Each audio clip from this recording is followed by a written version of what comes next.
Idea आया और ये कंसैप्ट है कि मैं देख पा रहा कि तुहाडे कोले कुछ प्लास्टिक के बैग्स पे ने और कुछ पेंसिल्स पे ने और मकसद की है इन्हां सब?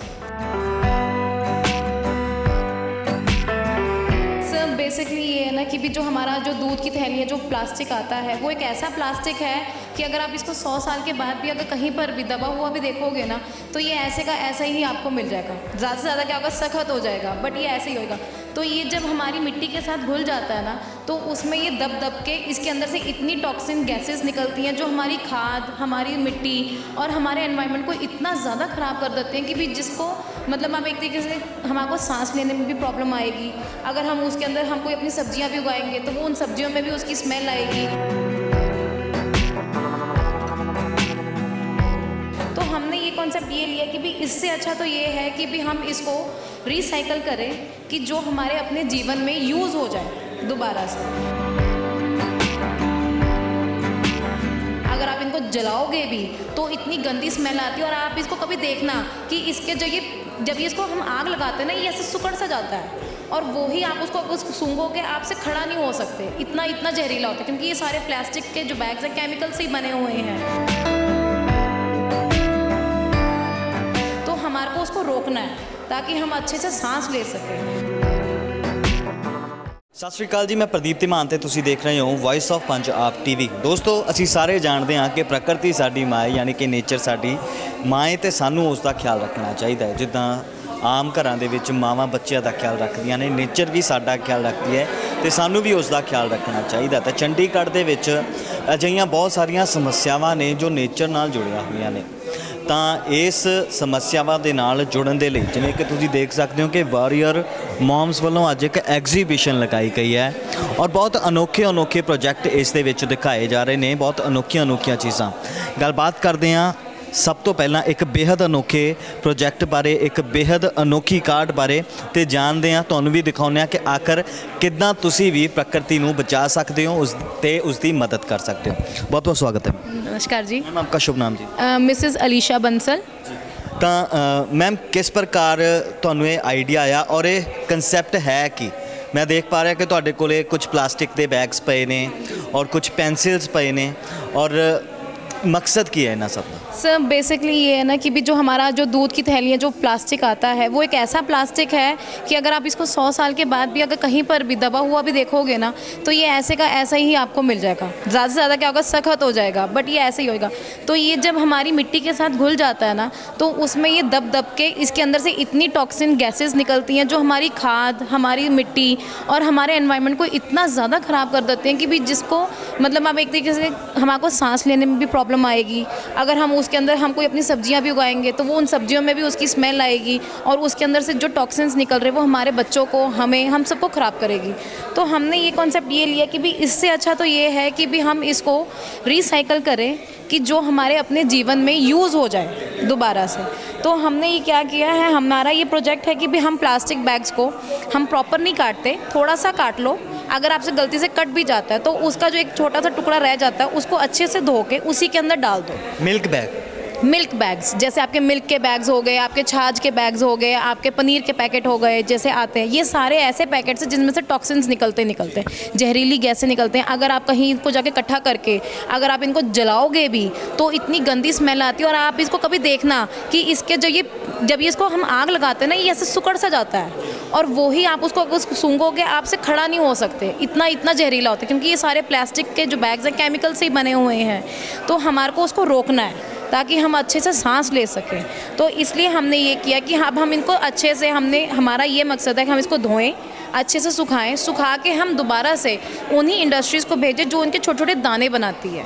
वो दाने ऐसे होते हैं कि भी जो आगे जैसे छोटे बच्चे हैं जो उनके क्राफ्ट्स में होते हैं, वो कहीं उनको कलर करके हम उनको मार्केट में बेचते हैं, तो वो लोग बच्चे उनको लेते हैं, उनके क्राफ्ट में काम आता है। और दूसरा कि जो अच्छे ग्रैन्यूल्स की क्वांटिटी बन जाती है, फिर हम उससे आपकी जो फेविकॉल की जो बकेट्स हैं जो भी हैं आप जो इसको यूज़ करते हैं, जो इतने इतने हमारे, अगर आप देखोगे ज़्यादातर जो हमारे गाँव में है वहाँ पे आपको फेविकॉल की प्लास्टिक्स की बाल्टियाँ जरूर दिखेंगी, हैवी वेट में होती है। हैवी वेट में होती हैं और वो इतनी मजबूत बन जाती हैं कि भी आप उसके ऊपर जितना मर्जी, आप एक बंदा खुद भी खड़ा हो सकता है, वो इतनी मजबूत है। तो जब हम इस चीज़ को, इस प्लास्टिक को अपने एनवायरनमेंट को ख़राब करने की जगह किसी अच्छी चीज़ में यूज़ कर सकते हैं, तो हमने सोचा कि इसको क्यों ना यूज़ किया जाए। तो इसलिए यही है कि भी हमारी दुनिया बची रहे, हमारे बच्चे बचे रहे, हमारे बुजुर्ग जिनको अस्थमा के अटैक्स आ जाते हैं, इतना इतना गंद होता है, किसी ने कोई प्लास्टिक जला दिया तो उसके कारण जो उनको बीमारियां लग रही हैं वो उस चीज़ से हम रोक सकें। तो अब आप ये देख सकते हैं, ये एक पेपर की पेंसिल है, इसके अंदर जो पीछे ये कैप्सूल है, ये कैप्सूल भी इसी प्लास्टिक से कंपोज करके इस तरह बनाया गया है। इसको इतना कंप्रेस कर दिया कि भी अगर आप इसको मिट्टी में दबाएंगे तो ये घुल जाएगा, ये डिकम्पोज हो जाएगा। और इसके अंदर हमने टमाटर के बीज डाले हुए हैं कि जब बच्चा इसको इस्तेमाल करेगा, है ये पेपर का, ना तो हमारी प्रकृति को कुछ हो रहा है, ये इस्तेमाल भी हो जाएगा, दोबारा से अगर इसका छिलका गिरता भी है तो ये भी डिकम्पोज हो जाएगा, साथ में इसके अंदर जो लेड है वो भी डिकम्पोज हो जाएगी। जब ये इतनी रह जाएगी, अपने घर में इसको ऐसे का ऐसे ही अपनी मिट्टी में दबाएं और टमाटर का पेड़ उगाएं और आप खुद अपने घर के उगाए हुए टमाटर खाएं। तो आपने सचमुच की मैजिक पेंसिल बना दी। यही कह सकते हैं, बस यही है कि हम सब बचे रहें और अच्छा खाना खाएं, अच्छी चीज़ें खाएं और अपने खुद के उगाए हुए खाएं, क्योंकि हम मार्केट में आते हैं, कभी किसी ने कोई केमिकल डाल दिया, कभी कुछ कर दिया, ये बिल्कुल नेचुरल है। अच्छा मैम, ये मार्केट में भी अवेलेबल होती है? ये मार्केट में भी अवेलेबल है, बट मैंने ऐसा सच देखा नहीं है इतना। तो हमने जो हमारे इंडस्ट्रीज़ हैं, हमने जिनका हमारा कॉन्टैक्ट है, हमारे स्क्रैप बुक्स वाले हैं, उनके साथ हमने ये किया, तो ये कंसेप्ट हम लेकर आए हैं कि भी ताकि अब सारी जगह पे जितने भी हैं नॉर्मल पेंसिल की जगह आप ऐसी पेंसिल बनाएं जिससे आगे जाके हमारे देश में ग्रीनरी भी रहे, हम नेचुरल खाना खाएं, अपना ऑर्गेनिक खाना खाएं जो हम उगा रहे हैं, हम खुद उगा सकते हैं।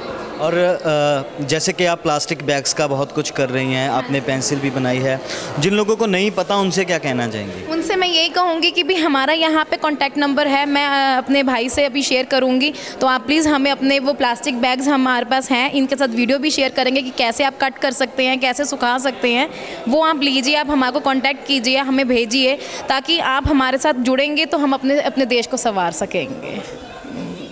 ਕੁਦਰਤ ਨੇ ਸਾਨੂੰ ਬਹੁਤ ਕੁਝ ਦਿੱਤਾ ਹੈ, ਬਹੁਤ ਸਾਰੇ ਸੋਮੇ, ਸਭ ਤੋਂ ਵੱਡੀ ਚੀਜ਼ ਹਵਾ ਤੇ ਸਾਡਾ ਵਾਤਾਵਰਣ। ਪਰ ਜੇਕਰ ਸਾਡਾ ਵਾਤਾਵਰਣ ਸਾਫ਼ ਹੀ ਨਹੀਂ ਤਾਂ ਫਿਰ ਬਿਮਾਰੀਆਂ ਸਾਡੇ ਘਰਾਂ ਦੇ ਅੰਦਰ ਕੀ ਸਾਡੇ ਅੰਦਰ ਵੀ ਵੜ ਜਾਂਦੀਆਂ ਨੇ ਔਰ ਆਸੇ-ਪਾਸੇ ਦਾ ਮਾਹੌਲ ਖਰਾਬ ਹੋ ਜਾਂਦਾ ਹੈ। ਤਾਂ ਬਹੁਤ ਜ਼ਰੂਰੀ ਹੈ ਵਾਤਾਵਰਣ ਨੂੰ ਬਚਾਉਣਾ। ਵਾਤਾਵਰਣ ਦੀਆਂ ਅਸਲੀਅਤਾਂ ਨੂੰ ਬਿਆਨ ਕਰਦੀਆਂ ਤਸਵੀਰਾਂ ਦੀ ਅੱਜ ਐਗਜ਼ੀਬਿਸ਼ਨ ਲਗਾਈ ਗਈ ਹੈ ਔਰ ਇਸੇ ਦੇ ਨਾਲ ਬਹੁਤ ਸਾਰੇ ਉਪਰਾਲੇ ਕਿ ਵਾਤਾਵਰਣ ਨੂੰ ਕਿਸ ਪ੍ਰਕਾਰ ਸੁਰੱਖਿਅਤ ਤੇ ਸਾਫ਼ ਰੱਖਿਆ ਜਾ ਸਕੇ ਉਹਨਾਂ ਦੀ ਸਾਡੇ ਤੱਕ ਪਹੁੰਚ ਕੀਤੀ ਹੈ। ਗੱਲਬਾਤ ਕਰਦੇ ਹਾਂ ਮੈਮ ਦੇ ਨਾਲ। ਮੈਮ ਆਪਣਾ ਨਾਮ ਦੱਸ ਦਿਓ ਜੀ ਔਰ ਇਸ ਉਪਰਾਲੇ ਬਾਰੇ ਦੱਸ ਦਿਓ। ਜੀ ਮੈਂ ਸਿਮਰਨ ਗਰੇਵਾਲ ਹੈਗੀ ਜੀ, ਤੇ ਦੂਜਾ ਕੀ ਪਿੱਛੇ ਸੀ? ਆਪਣਾ ਨਾਮ ਦੱਸ ਦਿਓ ਤੇ ਇਸ ਉਪਰਾਲੇ ਬਾਰੇ ਦੱਸ ਦਿਓ। ਅੱਛਾ, ਉਪਰਾਲੇ ਵਾਲੇ ਸੇ ਇਹ ਹੈਗਾ ਜੀ, ਅਸੀਂ ਵੀ ਆਰ ਰੇਜ਼ਿੰਗ ਇੱਕ ਸੰਸਥਾ ਜਿਹੜੀ ਸਾਡੀ ਹੈਗੀ ਹੈ, ਕਲੈਕਟਿਵ ਜਿਹੜਾ ਹੈਗਾ ਹੈ, we are trying to raise awareness ਕਿ ਅਬਾਊਟ ਦ এনवायरमेंट। ठीक है, तो मुद्दा ਚੱਕਿਆ है, ਅਸੀਂ ਇਹਦੇ ਵਾਸਤੇ ਸ਼ੋਰ ਪਾਵਾਂਗੇ, ਰੇਜ਼ ਕਰਦੇ ਰਹਾਂਗੇ ਜਦ ਤੱਕ ਇਹਦਾ ਕੁਝ ਹੁੰਦਾ ਨਹੀਂ ਹੈ। ਇਹ ਇੱਕ ਨਾਗਰਿਕ ਹੋਣ ਕਰਕੇ, ਇੱਕ ਔਰਤ ਹੋਣ ਕਰਕੇ, ਤੇ ਇੱਕ ਮਾਂ ਹੋ ਕਰਕੇ ਵੀ ਆਰ ਡੂਇੰਗ ਸਮਥਿੰਗ ਕਿ ਆਪਾਂ ਕਿਵੇਂ ਇਹ ਆਪਣੀ ਸਿਟੀ ਨੂੰ ਸੰਭਾਲੀਏ। ਅੱਜ ਸਿਟੀ ਦੀ ਗੱਲ ਹੈ, ਕੱਲ ਸਟੇਟ ਦੀ ਗੱਲ ਹੈ, ਕੱਲ ਦੇਸ਼ ਦੀ ਗੱਲ ਹੈ, ਗਲੋਬਲ ਗੱਲ ਹੈ, ਬਟ ਕੂੜੇ ਦਾ ਮੁੱਦਾ ਹੈਗਾ। ਕੂੜਾ ਚਾਹੇ ਤੁਹਾਡੇ ਖਾਣੇ ਵਿੱਚ ਹੈਗਾ, ਤੁਹਾਡੇ ਸ਼ਹਿਰ ਵਿੱਚ ਹੈਗਾ, ਤੁਹਾਡੀ ਹਵਾ ਵਿੱਚ ਹੈ ਜਾਂ ਤੁਹਾਡੇ ਪਾਣੀ ਵਿੱਚ ਹੈਗਾ, ਤੇ ਉਹਦੀ ਸਿਹਤ ਦੇ ਬਾਰੇ ਹੈਗਾ। ਹਾਂਜੀ, ਸਰਕਾਰਾਂ ਤੱਕ ਤੁਸੀਂ ਪਹੁੰਚ ਕੀਤੀ ਹੈ। ਸਭ ਤੋਂ ਪਹਿਲਾ ਸਟੈਪ ਹੁੰਦਾ ਨਗਰ ਨਿਗਮ, ਕਿ ਤੁਸੀਂ ਉਹਨਾਂ ਤੱਕ ਪਹੁੰਚ ਕੀਤੀ ਹੈ ਕੋਈ? ਹਾਂ ਕੀਤੀ ਹੈ, ਅਸੀਂ ਗਏ, ਮਿਲੇ ਹੈ। ਅਸੀਂ ਕਈ ਵਾਰੀ ਉਹਨਾਂ ਨੂੰ ਅਸੀਂ ਚਿੱਠੀਆਂ ਲਿਖੀਆਂ, ਸਾਡਾ ਪ੍ਰੋਟੈਸਟ ਹੋਇਆ, ਲੋਕਾਂ ਨੂੰ ਮਿਲੇ ਹੈਗੇ ਆ। ਉਹਨਾਂ ਦੇ ਕਹਿਣ 'ਤੇ ਅਸੀਂ ਸੁਜੈਸ਼ਨਸ ਵੀ ਲਿੱਤੇ ਸੀ। ਇੱਕ ਅਸੀਂ ਪੈਨਲ ਡਿਸਕਸ਼ਨ ਵੀ ਕੀਤਾ ਸੀਗਾ ਵਿਦ CSE ਤੋਂ ਬੁਲਾਇਆ ਸੀਗਾ, ਤੇ ਡਾਕਟਰ ਸੁਮਨ ਮੋਰ ਹੈਗੇ ਨੇ ਪੰਜਾਬ ਯੂਨੀਵਰਸਿਟੀ ਦੇ ਇਨਵਾਇਰਮੈਂਟਲ ਸਾਇੰਸਿਸ ਦੇ, ਉਹਨਾਂ ਨੂੰ ਵੀ ਬੁਲਾਇਆ ਸੀ ਪੈਨਲ 'ਤੇ ਡਾਕਟਰ ਕਿਰਨ ਸੰਧੂ ਹੈ ਗੁਰੂ ਨਾਨਕ ਦੇਵ ਯੂਨੀਵਰਸਿਟੀ ਤੋਂ ਅਰਬਨ ਪਲਾਨਿੰਗ ਦੇ, ਅਤੇ ਉਹਨਾਂ ਦਾ ਵੀ ਲੈਂਡਫਿਲਸ ਦੇ ਉੱਤੇ ਬਹੁਤ PhD ਹੈਗੀ ਹੈ, ਅਤੇ ਅਸੀਂ ਬੁਲਾਇਆ ਸੀਗਾ। ਪਰ unfortunately MC did not come, anybody did not come for that discussion, whereas they had said ਕਿ ਅਸੀਂ ਤੁਸੀਂ ਕਰੋ, ਅਸੀਂ ਆਵਾਂਗੇ। ਸੋ ਉੱਥੇ ਸਾਨੂੰ ਲੱਗਿਆ ਕਿ ਅਸੀਂ ਹੁਣ ਇਹ ਗੱਲ ਇੱਥੇ ਤਾਂ ਖ਼ਤਮ ਨਹੀਂ ਹੋਣੀ ਹੈਗੀ, ਆਪਾਂ ਲੋਕਾਂ ਨੂੰ ਦਿਖਾਈਏ ਕਿ ਦੇਖੋ ਕਿ ਆਹ ਕੀ ਹੋ ਰਿਹਾ। ਤੁਸੀਂ ਆਪਣੇ ਬੱਚਿਆਂ ਦਾ ਸੁੱਖ ਤਾਂ ਦੇਖਦੇ ਹੈਗੇ ਹੋ, ਦੂਜੇ ਦੇ ਬੱਚੇ ਦਾ ਸੁੱਖ ਵੀ ਤਾਂ ਦੇਖੋ ਨਾ। ਕਿਉਂ ਆਪਾਂ ਆਪਣੀਆਂ ਆਉਣ ਵਾਲੀਆਂ ਨਸਲਾਂ ਕਿਉਂ ਖਰਾਬ ਕਰ ਰਹੇ ਹਾਂ? ਠੀਕ ਹੈ। ਜੇ ਸਾਨੂੰ ਲੱਗਦਾ ਹੈ ਕਿ ਅਸੀਂ ਜੀ ਅਸੀਂ ਵੀ ਸੋਚੋ ਜੇ ਚੀਫ ਮਿਨਿਸਟਰ ਜਾਂ ਹੋਰ ਗਵਰਨਰ ਬੜੇ ਵਧੀਆ ਜਗ੍ਹਾ ਤੇ ਬੈਠੇ ਨੇ, ਜਾਂ ਦੋ ਸਟੇਟਸ ਦੇ ਚੀਫ ਮਿਨਿਸਟਰਸ ਹੈ ਇੱਥੇ, 2 ਸਟੇਟਸ ਦੇ ਗਵਰਨਰਸ ਹੈ ਇੱਥੇ, ਪਰ ਕੀ ਕਹਿੰਦੇ ਹੋ, ਉਹਨਾਂ ਨੇ ਕਦੀ ਦੇਖਿਆ ਕਿ ਉਹਨਾਂ ਦੇ ਪਿੱਛੇ, ਘਰਾਂ ਦੇ ਪਿੱਛੇ ਕੀ ਹੋ ਰਿਹਾ ਹੈਗਾ। 2 ਸੈਕਟਰ ਬਹੁਤ ਦੂਰ ਨਹੀਂ ਹੈਗਾ ਦਾਦੂ ਮਾਜਰੇ ਤੋਂ, ਪੰਜਾਬ ਯੂਨੀਵਰਸਿਟੀ ਬਹੁਤ ਦੂਰ ਨਹੀਂ ਹੈਗੀ, ਉਹਨਾਂ ਦੇ ਬੈਕਯਾਰਡ ਦੇ ਵਿੱਚ ਹੈਗੀ ਹੈ, ਹੈ ਨਾ। ਪੰਜਾਬ ਦੇ ਸਾਬਕਾ ਮੁੱਖ ਮੰਤਰੀ ਜਦੋਂ ਸਿਸਵਾਂ ਜਾਂਦੇ ਸੀਗੇ ਉਦੋਂ ਵੀ ਉੱਥੋਂ ਹੋ ਕੇ ਹੀ ਜਾਂਦੇ ਸੀਗੇ, ਔਰ ਪਰ ਹਾਲੇ ਤੱਕ ਨਾ ਤਾਂ ਕਿਸੇ ਸਰਕਾਰ ਨੇ, ਨਾ ਹੀ ਚੰਡੀਗੜ੍ਹ ਦੇ ਪ੍ਰਸ਼ਾਸਨ ਨੇ, ਯੂਨੀਅਨ ਟੈਰੀਟਰੀ ਹੈ, ਨਾ ਹੀ ਕੇਂਦਰ ਸਰਕਾਰ ਨੇ ਕੋਈ ਕਦਮ ਚੁੱਕਿਆ। ਕਿਸ ਪ੍ਰਕਾਰ ਦੇਖਦੇ ਹੋ ਔਰ ਹੁਣ ਸੁਣਵਾਈ ਕਿੱਦਾਂ ਕਰਵਾਉਂਗੇ? ਮੇਰਾ ਖਿਆਲ ਹੈ ਇਨਸਾਨੀਅਤ ਮਰ ਗਈ ਹੈ ਸਾਰਿਆਂ ਦੇ ਵਿੱਚ।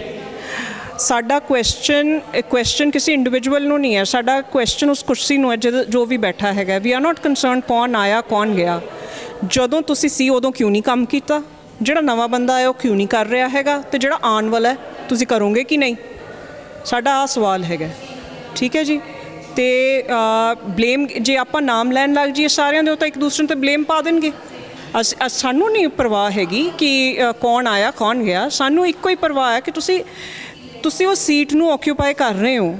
ਜੇ ਕਰ ਰਹੇ ਹੈਗੇ ਹੋ ਤੁਸੀਂ ਕੰਮ ਕੀ ਕੀਤਾ। ਅਕਾਊਂਟੇਬਿਲਿਟੀ ਅਸੀਂ ਮੰਗਦੇ ਹੈਗੇ ਹਾਂ, ਪਿਛਲਿਆਂ ਨੂੰ ਵੀ ਦੇਣੀ ਚਾਹੀਦੀ ਹੈ, ਨਵੇਂ ਵਾਲਿਆਂ ਨੂੰ ਵੀ ਦੇਣੀ ਚਾਹੀਦੀ ਹੈ, ਆਉਣ ਵਾਲਿਆਂ ਨੂੰ ਵੀ ਦੇਣੀ ਚਾਹੀਦੀ ਹੈਗੀ ਹੈ। ਜੇ ਆਪਾਂ ਇਹ ਗੱਲ ਪੁੱਛਣੀ ਹੈ, ਸਵਾਲ ਕਰਨਾ ਪੁੱਛ ਲਈਏ, ਤੇ ਇੱਕ ਮੇਰਾ ਖਿਆਲ ਇੱਕ ਟ੍ਰੈਂਡ ਬਣ ਜਾਊਗਾ ਕਿ ਜਿਹਦੇ ਨਾਲ ਜਿਹੜਾ ਵੀ ਕੋਈ ਵੀ ਇਲੈਕਸ਼ਨਸ ਕੰਟੈਸਟ ਕਰੂਗਾ ਉਹ ਕਹੂਗਾ ਕਿ ਵਾਕਈ ਮੈਂ ਜਿਹੜਾ ਕੰਮ ਕਰਨਾ ਚਾਹੂਗਾ ਅੱਗੇ ਆਊਗਾ। ਠੀਕ ਹੈ। ਤੇ ਗੱਲ ਕਹਿਣੀ ਕਿ ਜਦੋਂ ਇੱਕ ਗੱਲ ਕਰਦੇ ਨੇ ਆਪਾਂ ਪੋਲੀਟੀਸ਼ੀਅਨ ਦੀ ਕਰਦੇ ਹਾਂ, ਕੁਰਸੀ ਦੀ ਕਰਦੇ ਹਾਂ, ਮੈਂ ਮੀਡੀਆ ਨੂੰ ਪੁੱਛਦੀ ਹਾਂ, ਜਦੋਂ ਮੀਡੀਆ ਸਵਾਲ ਪੁੱਛਦਾ ਹੈ ਪੋਲੀਟੀਸ਼ੀਅਨਸ ਕੋਲ, ਤੁਸੀਂ ਜਾਣਦੇ ਹੋ ਜਿਹੜਾ ਆਇਆ ਗਿਆ ਜੋ ਵੀ ਹੈ ਕਿਉਂ ਨਹੀਂ ਚੱਕਦੇ।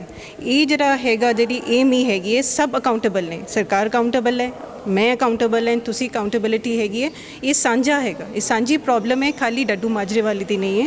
ਇਹ ਸਾਰਿਆਂ ਨੂੰ ਇੱਕ ਦਿਨ ਆ ਕੇ ਅਫੈਕਟ ਕਰੂਗੀ। ਤਾਂ ਅੱਗੇ ਨੈਕਸਟ ਟਾਈਮ ਮੀਡੀਆ ਨੂੰ ਵੀ ਮੈਂ ਇਹ ਸਵਾਲ ਪੁੱਛ ਸਕਦੀ ਹਾਂ ਕਿ ਕਿਉਂ ਨਹੀਂ ਤੁਸੀਂ ਪੁੱਛਦੇ, ਪੁੱਛੋ। ਠੀਕ ਹੈ, ਦੈਟਸ ਆਲ ਆਈ ਵਾਂਟ। ਪੁੱਛੇ ਜਾਂਦੇ ਆ, ਪਰ ਅਕਸਰ ਇਹ ਹੁੰਦਾ ਹੈ ਕਿ ਉਹ ਪਿਛਲੀਆਂ ਸਰਕਾਰਾਂ ਤੇ ਪਾ ਦਿੰਦੇ ਆ ਕਿ ਅਸੀਂ ਸੁਧਾਰਨ ਦੀ ਕੋਸ਼ਿਸ਼ ਕਰ ਰਹੇ। ਕੁਐਸਚਨ ਹੀ ਨਾ ਪੁੱਛੋ, ਤੁਸੀਂ ਪੁੱਛੋ। ਅਸੀਂ ਪੁੱਛ ਰਹੇ ਹਾਂ ਕਿਉਂਕਿ ਮੇਰੀ ਗੱਲ ਹੋਈ ਜਦੋਂ ਮੈਂ ਗਈ MC ਦੇ ਵਿੱਚ ਗਈ, ਮੈਂ RTI ਲਿਖੀ ਸੀਗੀ, ਤੇ ਮੈਨੂੰ ਮੈਡਮ ਕਹਿੰਦੇ ਕਿ ਪਤਾ ਨਹੀਂ ਜੀ ਕਿਉਂ ਸਾਨੂੰ ਹੀ ਇਹ ਸਵਾਲ ਆਉਂਦਾ। ਮੈਂ ਕਿਹਾ ਤੁਸੀਂ ਕਿਉਂ ਪਰਸਨਲੀ ਕਿਉਂ ਲੈ ਰਹੇ ਹੋ, ਮੇਰਾ ਸਵਾਲ ਤੁਹਾਡੀ ਕੁਰਸੀ ਨੂੰ ਹੈ, ਤੇ ਮੈਂ ਕਿਹਨੂੰ ਸਵਾਲ ਪੁੱਛਾਂ ਜਾ ਕੇ। ਮੈਂ ਕਿ ਯੂ ਆਰ ਦੇਅਰ। ਹੁਣ ਜੇ ਮੈਂ ਕਿਸੇ ਕਾਰਪੋਰੇਟ ਜੌਬ 'ਚ ਹੋ, ਤੁਸੀਂ ਇੱਕ ਲਾਸ ਮੇਕਿੰਗ ਕੰਪਨੀ ਨੂੰ ਤੁਸੀਂ ਟੇਕ ਓਵਰ ਕੀਤਾ ਹੈ, ਤੇ as a person working over there ਮੇਰਾ ਏਮ ਹੋਊਗਾ ਕਿ how to make it workable and then make it profitable. So similarly that's their job, they are supposed to do it. Best of the best brains go over there who are occupying these seats as officers. ਉਹਨਾਂ ਦੇ ਫਿਰ ਬ੍ਰੇਨਸ ਕਿੱਥੇ ਜਾਂਦੇ ਹੈਗੇ ਬਾਅਦ ਦੇ ਵਿੱਚ। Best people out of the whole lot are elected. ਜੇ ਤੁਸੀਂ ਉਦੋਂ ਹਿਊਮੈਨਿਟੀ ਦੀ ਗੱਲ ਕਰਦੇ ਹੋ, ਫਿਰ ਤੁਹਾਡੀ ਹਿਊਮੈਨਿਟੀ ਕਿੱਥੇ ਜਾਂਦੀ ਹੈਗੀ ਹੈ। ਸੋ ਇਹ ਮੈਂ ਉਹਨਾਂ ਨੂੰ ਸਾਰਿਆਂ ਨੂੰ ਸਵਾਲ ਕਰਦੀ ਹੈਗੀ ਹੈ, ਤੇ ਸਾਨੂੰ ਸਵਾਲ ਨਾ ਕਰੋ ਇਹਨੇ ਕੀਤਾ ਉਹਨੇ ਕੀਤਾ। ਸਾਨੂੰ ਪਤਾ ਤੁਸੀਂ ਐਵੇਂ ਗੋਲੀਆਂ ਹੀ ਮਾਰ ਰਹੇ ਹੈਗੇ, ਉਡਾ ਰਹੇ ਹੋ ਹਵਾ ਦੇ ਵਿੱਚ। As we don't care, we want the work to be done, whosoever is there. ਅੱਛਾ, ਭੁਲੱਥ ਤੋਂ ਵਿਧਾਇਕ ਸੁਖਪਾਲ ਖਹਿਰਾ ਅੱਜ ਆਏ ਨੇ, ਤੁਹਾਡੇ ਨਾਲ ਮੁਲਾਕਾਤ ਕੀਤੀ ਹੈ, ਕੀ ਭਰੋਸਾ ਦਿੱਤਾ ਉਹਨਾਂ ਨੇ? ਉਹਨਾਂ ਨੇ ਭਰੋਸਾ ਦਿੱਤਾ ਕਿ ਮੈਂ ਆਵਾਜ਼ ਪਹੁੰਚਾਊਂਗਾ, and he came in his personal capacity, not as an MLA, because ਅਸੀਂ ਇਨਵੀਟੇਸ਼ਨ ਸਾਰਿਆਂ ਨੂੰ ਦਿੱਤੀ ਸੀਗੀ। ਜਿਹਨੇ ਆਉਣ ਦਾ ਸੋਚਿਆ ਕਿ ਮੈਂ ਆਵਾਂਗਾ, ਜਿਹਨੇ ਹਾਂ ਹੁੰਗਾਰਾ ਭਰਿਆ ਉਹ ਸਿਰ ਮੱਥੇ 'ਤੇ, ਉਹ ਜਿਹਨੇ ਪੰਜਾਬ ਬਾਰੇ ਸੋਚਣਾ, ਚੰਡੀਗੜ੍ਹ ਬਾਰੇ ਸੋਚਣਾ, I say friend to the nation is friend to the all. ਠੀਕ ਹੈ ਨਾ ਜੀ। ਸੋ ਜਿਹੜੀ ਗੱਲ ਚੰਗੀ ਗੱਲ ਕਰਦਾ ਹੈਗਾ ਉਹ ਚੰਗਾ ਹੈ, ਜਿਹੜਾ ਕੰਮ ਨਹੀਂ ਕਰੂਗਾ ਉਹ ਮਾੜਾ ਹੈਗਾ। ਹੁਣ ਤੁਸੀਂ ਕੱਲ ਆਉਣਗੇ ਆਪਣੇ ਕੰਵਰ ਸੰਧੂ ਜੀ, ਉਹ ਜਰਨਲਿਸਟ ਹੈ, ਐਕਸ MLA ਰਹੇ ਹੈਗੇ ਹੈ, ਹੁਣ ਉਹ he is not a politician anymore. ਪਰਸੋਂ ਆਉਣਗੇ ਆਪਣੇ ਬਾਬਾ ਸੀਚੇਵਾਲ ਜੀ। ਇਹਦੇ 'ਚ ਅਸੀਂ ਕਿਸੇ ਪੋਲੀਟੀਕਲ ਏਜੰਡਾ ਨਾਲ ਨਹੀਂ ਹੈ। ਜੋ ਇਹ ਗੱਲ ਕਰਨਾ ਚਾਹੁੰਦਾ ਹੈਗਾ, ਅਸੀਂ ਤਾਂ ਹਰ ਕਿਸੇ ਉੱਥੇ ਆਵਾਜ਼ ਪਹੁੰਚਾਵਾਂਗੇ, ਅਸੀਂ ਤਾਂ ਗੱਲ ਕਰਾਂਗੇ, ਅਸੀਂ ਤਾਂ ਰੇਜ਼ ਕਰਾਂਗੇ। ਅਸੀਂ ਮਾਵਾਂ ਐ ਤਾਂ ਚੁੱਪ ਹੋਣ ਵਾਲੀਆਂ ਨਹੀਂ ਹੈ। ਅੱਛਾ, ਅਗਰ ਆਮ ਲੋਕਾਂ ਦੀ ਗੱਲ ਕਰੀਏ, ਆਮ ਲੋਕਾਂ ਨੂੰ ਕਿੰਨਾ ਕੁ ਸਤਰਕ ਰਹਿਣ ਦੀ ਲੋੜ ਹੈ, ਕਿੰਨਾ ਕੁ ਹੋਰ ਜ਼ਿਆਦਾ ਇਸ ਬਾਰੇ ਸੋਚਣ ਦੀ ਲੋੜ ਹੈ ਸਫਾਈ ਬਾਰੇ? ਹਾਂ, ਆਮ ਲੋਕਾਂ ਨੂੰ ਮੈਂ ਇੱਕੋ ਹੀ ਬੇਨਤੀ ਕਰਦੀ ਹੈਗੀ ਆ ਕਿ ਵੇਸਟ ਸੈਗਰੀਗੇਸ਼ਨ ਕਰਨਾ ਬਹੁਤਾ ਔਖਾ ਨਹੀਂ ਹੈਗਾ। 3 ਬਾਲਟੀਆਂ ਹੀ ਲਾਣੀਆਂ ਹੈਗੀਆਂ। ਇੱਕ ਦੇ ਵਿੱਚ ਤੁਸੀਂ ਆਪਣਾ ਕਿਚਨ ਦਾ ਵੇਸਟ ਪਾਓ, ਇੱਕ ਦੇ ਵਿੱਚ ਤੁਸੀਂ ਪਲਾਸਟਿਕ ਵੇਸਟ ਪਾਓ, ਤੇ ਤੀਜੇ ਦੇ ਵਿੱਚ ਜੇ ਕੋਈ ਇਲੈਕਟ੍ਰੋਨਿਕ ਵੇਸਟ ਹੁੰਦਾ, ਜਿਵੇਂ ਸੈੱਲ ਹੈ, ਕੋਈ ਹੋਰ ਚੀਜ਼ ਹੈਗੀ ਹੈ, ਉਹਨੂੰ ਪਾਓ। ਤੇ ਇਹ ਸਾਰੀਆਂ ਚੀਜ਼ਾਂ ਰੀਸਾਈਕਲ ਹੁੰਦੀਆਂ। ਅਸੀਂ ਸਟਾਲਸ ਲਾਏ ਹੈਗੇ ਇੱਥੇ, ਕੋਈ ਪਲਾਸਟਿਕ ਦੀ ਰੀਸਾਈਕਲਿੰਗ ਕਰ ਰਿਹਾ ਹੈ, ਕੋਈ ਕੰਪੋਸਟਿੰਗ ਕਰ ਰਿਹਾ ਹੈ। ਆਓ ਦੇਖੋ, ਸੋਚੋ, ਇਸ ਵੱਲ ਵਿਚਾਰ ਕਰੋ, ਕਿਉਂਕਿ ਆਮ ਲੋਕਾਂ ਨੂੰ ਮੈਂ ਗੱਲ ਕਰ ਰਹੀ ਹਾਂ, ਕਿਸੇ ਨੇ ਆ ਕੇ ਤੁਹਾਡੇ ਬੱਚੇ ਨਹੀਂ ਸਾਹਮਣੇ, ਤੁਸੀਂ ਹੀ ਆਪਣੇ ਬੱਚਿਆਂ ਦੇ ਵੱਲ ਧਿਆਨ ਦਿਓ। ਔਰ ਇਹੀ ਤਰੀਕਾ ਹੈਗਾ ਕਿ ਇਕੱਠੇ ਹੋਵੋ, ਆਪਣੇ ਪਰਿਵਾਰ ਬਚਾਵੋ। ਆਪਾਂ ਜਦੋਂ ਗੱਲ ਕਰਦੇ ਹਾਂ ਕਿ ਫਲਾਣੇ ਬੱਚੇ ਨੂੰ ਵੀ ਐਸਥਮਾ ਹੋ ਗਿਆ, ਨੈਬੂਲਾਈਜ਼ਰ ਲੱਗ ਗਿਆ, ਉਹ ਹੋ ਗਿਆ, ਸ਼ਾਇਦ ਕਿਤੇ ਨਾ ਕਿਤੇ ਅਸੀਂ ਬਿਲਕੁਲ ਹੀ ਚੁੱਪ ਹੋ ਗਏ ਹਾਂ, ਹੈ ਨਾ। ਸਾਡਾ ਹੀ ਗੁਨਾਹ ਹੈਗਾ, ਸਾਡਾ ਆਪਣਾ ਗੁਨਾਹ ਹੈਗਾ। ਸੋ ਆਪਾਂ ਇਹ ਗੁਨਾਹ ਕਰਨਾ ਬੰਦ ਕਰੀਏ ਤੇ ਜਿੰਨੀ ਸਾਡੀ ਡਿਊਟੀ ਬਣਦੀ ਆਪਾਂ ਡਿਊਟੀ ਕਰੀਏ। ਜੇ ਆਪਾਂ ਆਪਣੀ ਡਿਊਟੀ ਕਰਾਂਗੇ ਤਾਂ ਹੀ ਅਸੀਂ ਦੂਜਿਆਂ ਨੂੰ ਸਵਾਲ ਕਰਾਂਗੇ ਨਾ। ਜੇ ਐਡਮਿਨਿਸਟ੍ਰੇਸ਼ਨ ਨਹੀਂ ਕੰਮ ਕਰਦੀ ਤਾਂ ਆਪਾਂ ਉਹਨੂੰ ਸਵਾਲ ਕਰਾਂਗੇ। ਜੇ ਮੈਂ ਸੈਗਰੀਗੇਟ ਕਰ ਰਹੀ ਹਾਂ ਤੇ ਮੈਂ ਤਾਂ ਸਵਾਲ ਕਰ ਸਕਦੀ ਹੈਗੀ ਹਾਂ, ਕਿ ਤੁਸੀਂ ਕਰ ਸਕਦੇ ਹੋ ਇਹ ਸਵਾਲ?